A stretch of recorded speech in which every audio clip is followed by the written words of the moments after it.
I have somebody in the building via New York, via. I ain't got to say the rest.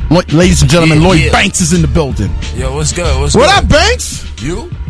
What's going on, man? I'm chilling, baby. Glad to be back. Yeah. Does it feel like the weight that the weight of G-Unit's on your back right now? And I say that because of the success and the noise about Beamer, Benz, and Bentley. Yeah. Is weight on you now? Nah, it's a little. Not really. I wouldn't say the weight of G-Unit. Look at these phones. But go ahead. Nah, I don't feel no pressure because I've been the underdog the whole time. So it's kind of like it's a sweet ending for a story that a lot of people didn't pay attention to. I never stopped working. I was always in the studio. I put out 5 mixtapes in 2009. And just wanted to secure my spot back on the market that put me here to begin with. And I didn't want to just come back with Beamer, Benz, and Bentley because you never know. You never know that first record you put out might be the one. And right now I'm batting 100. There's a lot of artists out there that's on their second, third record trying to get the success that this record has gotten me. Not too much pressure on me, man. Right, not too much pressure. Yeah. Because I know 50, right now he's, doing his... If anything, that's where the pressure come from. It come from him. It come from Big Boy? It come from Big Boy? Reminding you, he be looking over at you in first class like, yo, you know why you here, right? You know what I mean? Wow. Yeah, you know what you got to do to stay here, right? You know what I'm saying? So he constantly reminds you, you know what I'm saying? And at the same time, he's my #1 supporter. So as soon as I got the record, he just pushed the button.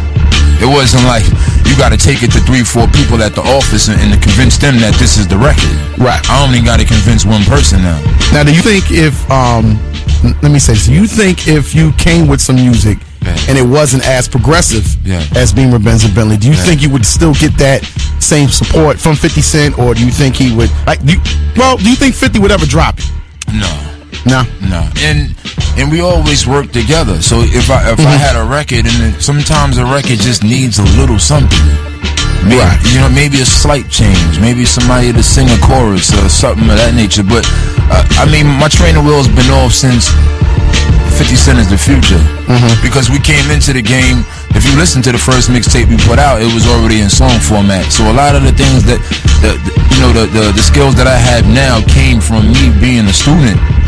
I was always in the humble seat, even from the neighborhood, because you was watching somebody who had something. It's like if you ain't never had nothing and he moves something and he got a Benz, it's like, damn, he got a Benz. You on a bicycle, so you're gonna pay attention. You're gonna listen to his road, and that's how it's been with 50. And now it's kind of like I'm a little more groomed than the average artist, touring wise, record writing wise. That's why a lot of artists out there, they need to go in the studio. The thing with me is I have yet to be in there with the Swiss Beats, with the Kanye's, with the, you know what I mean, with the Dre's. I haven't been in there yet. This is all out my basement. Beamer, Benz, and Bentley. Now, gotta ask you this. What's up, man? Now, some dudes, they rap about cars, about how many cars they have. Do you have one of the three or all of the three? At the present, I want to know. Yeah, at the present moment, I don't have all 3, but I've had. Oh, okay. I have had 4 of them. I've had, I believe, 14 cars in the last 4 years. Yeah. Wait, right now. Hold. Yeah. You've had what? About 14. I'm on my 14th car. I've been living a little long time. I haven't had 14 cars. You might have had maybe 3.5. Nah, shout out to Steve Brody, but I've had 3.5. Brody in the building, what's up? It's a stupid investment. I'm just impulsive. Like it's like sneakers for me. Today I just got my BP, but bulletproof Suburban, but that's still $200,000, so that's about 2 Benzes. Man. Yeah. Not that I needed it, because I'm good in Philly. It's just that I'm not trying to put my miles on them cars. You feel me? Well, see, let me tell you. I'm gonna give you a little secret, real quick. I have a little expensive car. Like I'm like a little Envoy truck. Here we go. I got a little Envoy truck. It's a 2000. To me, that's expensive. Here we go. Wait. To me, that's expensive. I got a little Envoy truck. It's 2002. It cost a couple $dollars back then. So what I did, I bought me a little white Toyota Camry. It seemed like I bought that because I didn't want to put the miles on my, my Envoy. See, that's what I do. Okay. You just buy a bulletproof joint, so you ain't got to put the mileage on the real joint. Run that all around America. Wow.